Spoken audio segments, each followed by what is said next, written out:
Hello and welcome to Scarlet Serpent readings. Thank you so much for joining me for today's short, timeless pick a card reading, where we find out why you are the villain to them. Them being whoever your opposition is, and you can take this as you will, really. And you could also swap out the term villain for antagonist.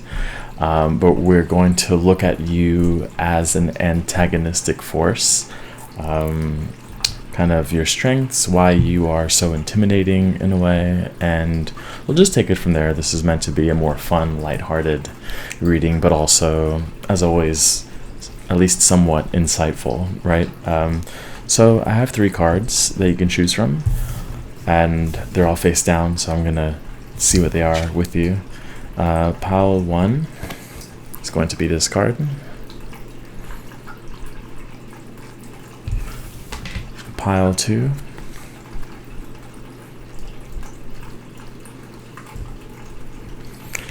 and pile 3.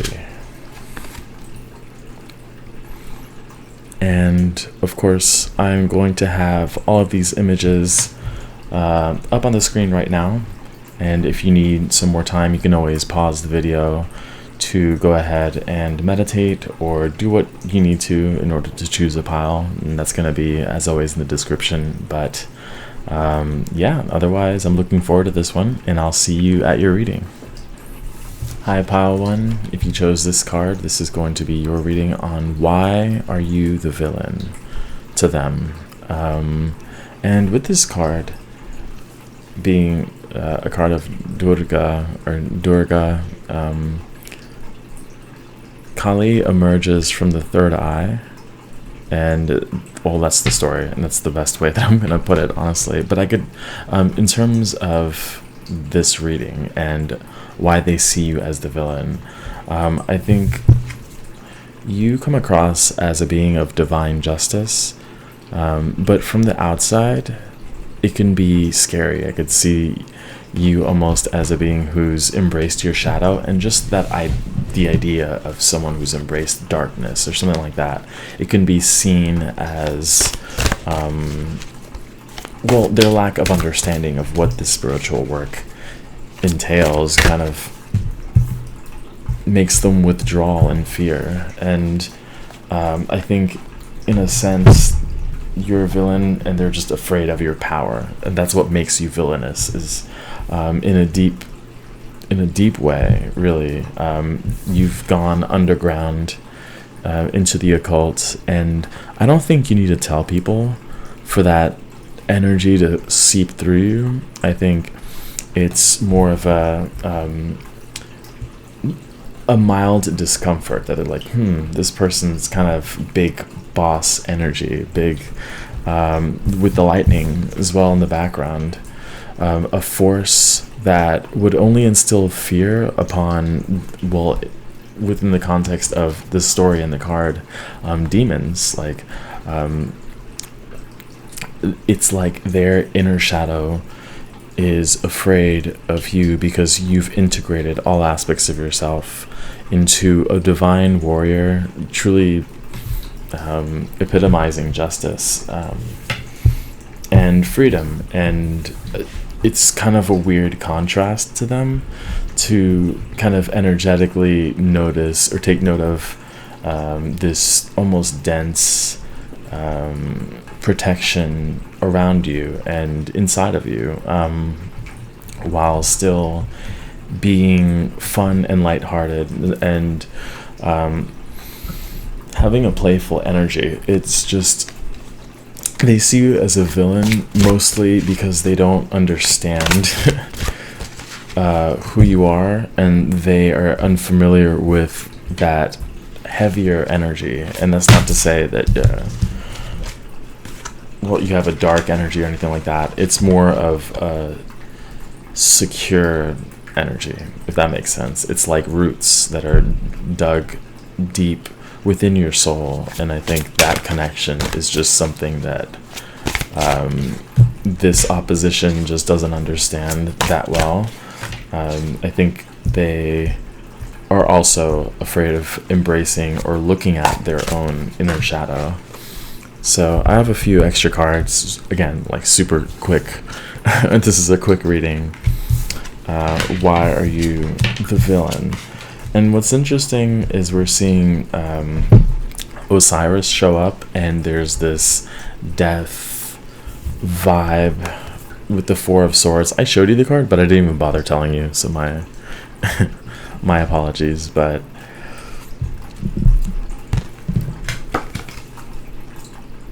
in a reverse jester, I don't know what suit this is, but that's where I got that sort of playful energy from. But going back to this with the Nine of Cups, and this kind of shows me this level of security within yourself, secure with who you are, and again, taking accountability for your shadow work.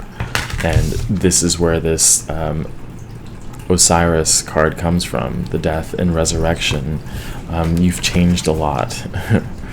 And this change and transformation is uncomfortable for this person, with the Nine of Pentacles also showing up, also reminding us of a grounded security within oneself, fully aware. You have this hyper awareness of yourself and your thought patterns and the way you carry yourself, your emotional intelligence and attachments, and I think you're able to navigate that unseen world very easily. But it's kind of weird. Oh look, yeah, the Fool. And that was that sort of jester energy, this playful energy that I was alluding to earlier, where okay, this Fool,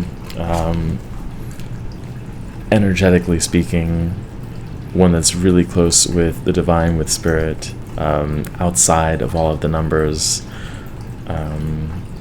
but yet a very playful, almost aloof way of moving and navigating through the world.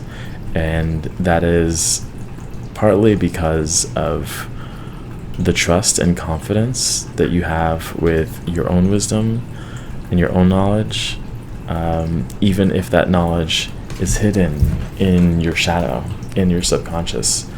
And that's really what's come out of your shadow work and your integration of these darker, again, all quotes, darker energies, is that you really understand yourself. You really take, as I said, accountability, and that accountability is something that this person is like no, this I can't take responsibility for that side of me. I cannot accept that side of me. And that's where you come in as a reflection of what they could be, in a way, and it just freaks them out.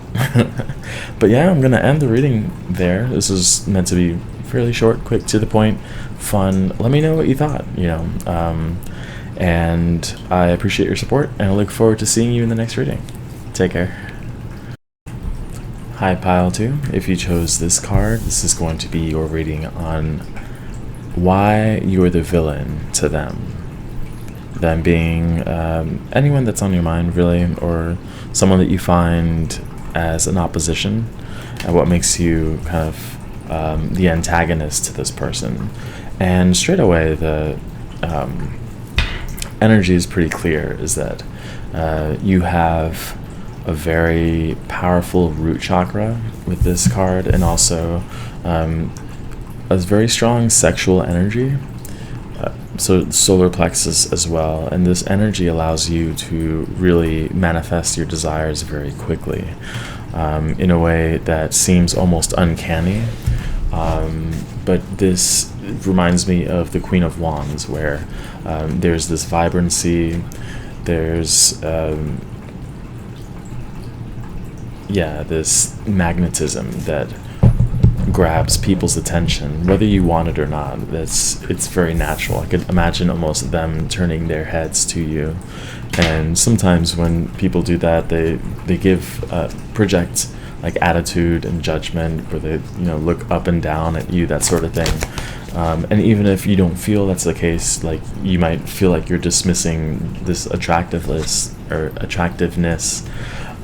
It's more of an energy that allows you to exert your will onto the world, and not only using your mind, but this red color is a connection to your body, and that spirit-body connection is one that is very strong. And I think that's why this color red is so vibrant, and that's why you draw a lot of attention to yourself. It's just a magnetism. It's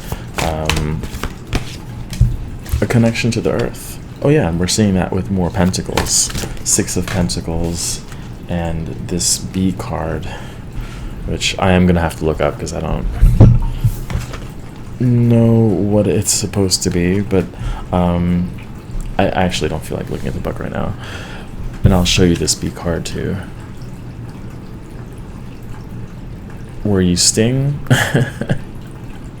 And I think that's what it is. Despite the amount of love, the amount of progress, and really the importance of your existence in spreading your own wisdom, just moving about, interacting with different people, the only thing they see is the stinger. And the only way you get the stinger is by kind of, how do you say?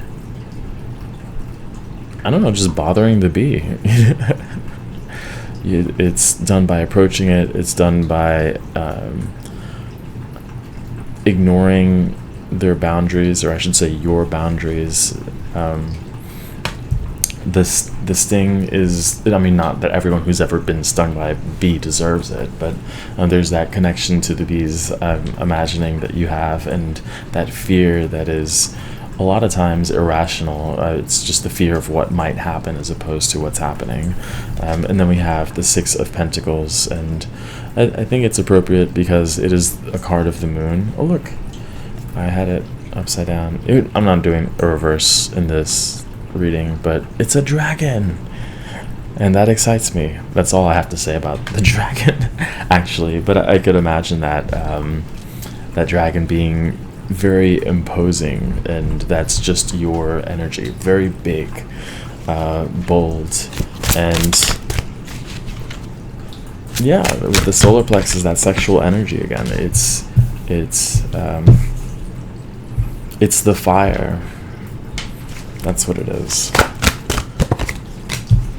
We have the 6 of Swords, so that's pretty cool. We got 2 6s in this reading, and we got double another number in the last reading, with the 6 of Swords and the 6 of Pentacles right underneath each other. And that's supposed to show that despite what might come across as someone who's, again, practicing witchcraft, or someone who just, this feels almost like a more jealous-oriented pile. Not, again, you being jealous, but the person who sees you as a villain, as someone who gets very envious over, again, potentially physique, but just envy in general, that you have something, this magic fire that they don't have. And they don't know what it is. They don't know that it's got anything to do with your spiritual journey, that it's got anything to do with you coming to terms with yourself. Oh look, we have another 6. I didn't even see it. The paramours. Am I saying that right? The lovers, in other words. Right in between the two poles.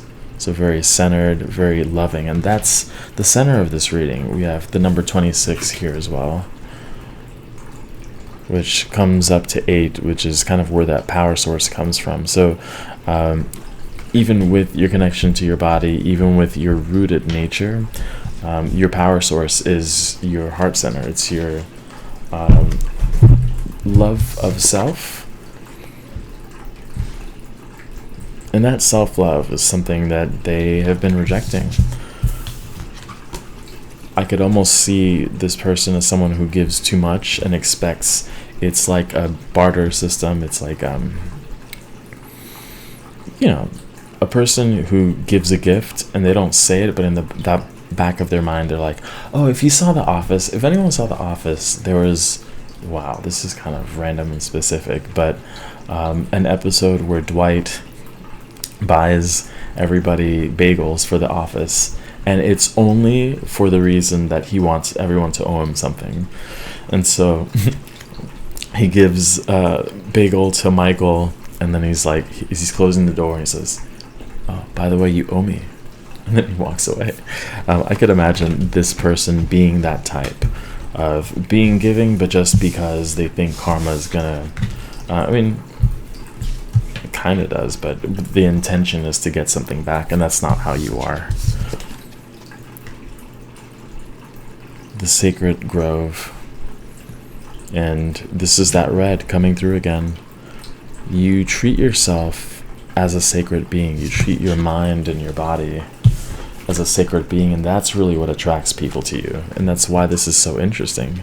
I mean, maybe part of it would be if you are in a relationship, that could be a little bit of the envy there, but I think it's your ability to attract partners, and that ability comes with, again, the way that you take care of yourself. You take care of your mind, your body, and your spirit all together, and you respect yourself, and you don't tolerate people who don't give that level of respect. And I think it really just comes down to you're seen as a villain because you love yourself, because you have this passionate energy, and it's being seen by someone who's a little more reserved and hasn't tapped fully into their own power. And then that's really why they see you as a threat. But I think you know better. But anyway, yeah, I'm going to go ahead and end the reading there. Hopefully you enjoyed it. Again, lighthearted, fairly quick reading. But I appreciate your support. Don't forget to like, comment, subscribe if you haven't already. And I hope to see you in the next reading. Take care. Hi, Pile 3. If you chose this card, this is going to be your reading on why you're the villain to an opposing antagonistic force for you. So why do they see you as a villain? And with this card here, I'm seeing someone who's very connected to the divine feminine, someone who's blossoming, though, coming out of a period of transformation. And that in itself is intimidating, as seeing a version of you that they've known transform into something divine, something beautiful, and something that is alien to them, really. That in itself is scary, at least for them. And that fear is kind of what triggers the idea within their mind that you are an enemy. And again, this is within the context of the reading of like a villain, superhero villain, or anything like that. You know what I'm trying to get at. But in this case, it's really a fear of change that makes you seem like a villain to them. And then we see the Ace of Cups again with the flower. So there's something about connection to flowers, this time that it takes to blossom. And we even see almost this one has like the blood running through.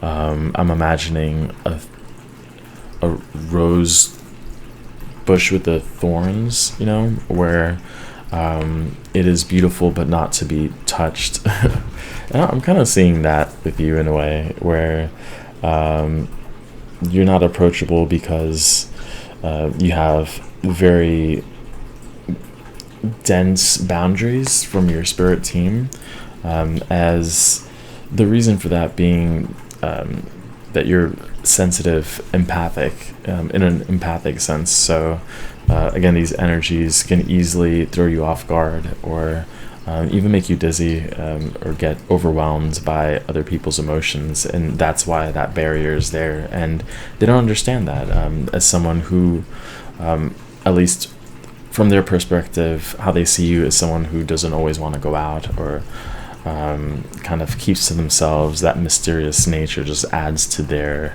seeing you as a villain, as someone who just retreats and takes a lot of care of themselves. And that's just something that they're not used to doing. I could almost imagine them being smaller flowers, and that's not to say one flower is better than another or anything like that, but your blossoming took a lot of nurturing. That's why you've grown at this point. And that has been something that they've neglected to do for themselves. And I don't necessarily mean physically. This is more of if I'm not in the right emotional state or mental state, am I gonna still try and show up for other people constantly? And because you've taken that time for yourself and to be introspective, to kind of connect with the moon, the lunar cycles, kind of show your face fully with the full moon, and then wane as needed as you follow your own cycles. And that just adds to their mystery. And a lot of times, as I said, they neglect themselves. They choose to just show up for the pictures, for the party, for work, even though on the inside they are exhausted. They see you as the King of Cups. A very imposing King of Cups, I might add. This can easily be mistaken for a King of Wands, right? But this is the level of intimidation that you have, coupled with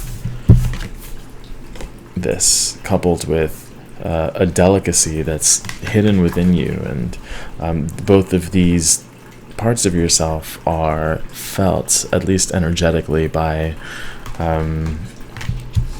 this person, and to feel both of those at the same time is weird.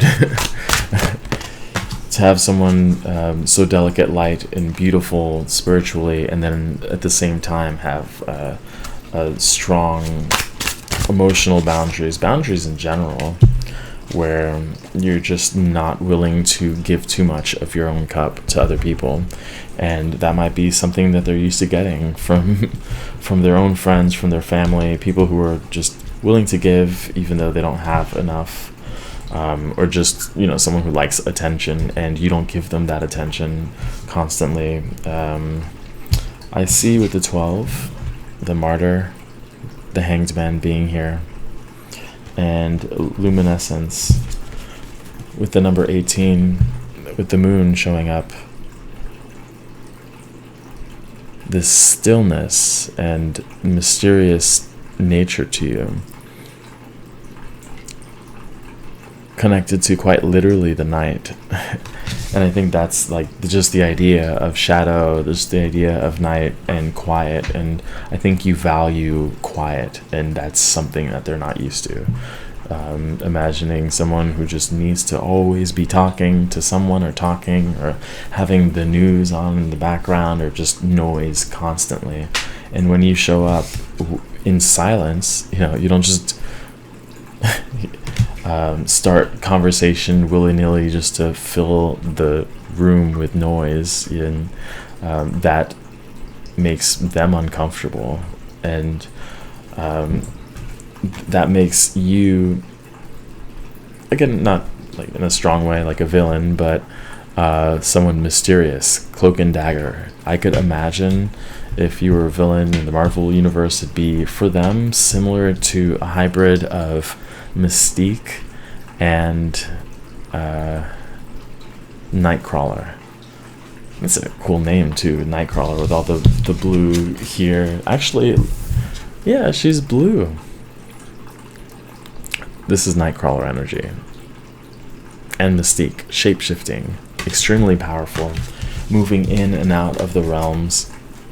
One foot in the physical, one in the spiritual, and you don't lose yourself to either one. So you're still grounded. You're grounded within yourself and connected to the earth in that sense. But a very imposing, emotionally mature. I didn't notice that there were runes down there. They might know that you practice divination, and that in itself makes you a villain. They see you as to tapping into realms that they don't understand, and they will not take the time to understand either. Then it's important to note is that that's why you're the villain, is because they don't even want to bother understanding the backstory of how you've gotten your villainous powers. It's all goes back to loving yourself, cherishing yourself throughout this journey. And I guess in their eyes, it makes you evil. I don't know what to say. But anyway, hopefully this reading was fun. You know, it was meant to be lighthearted while still being somewhat insightful. Feel free to leave a comment, like, subscribe if you haven't already, and I hope to see you in the next reading. Take care.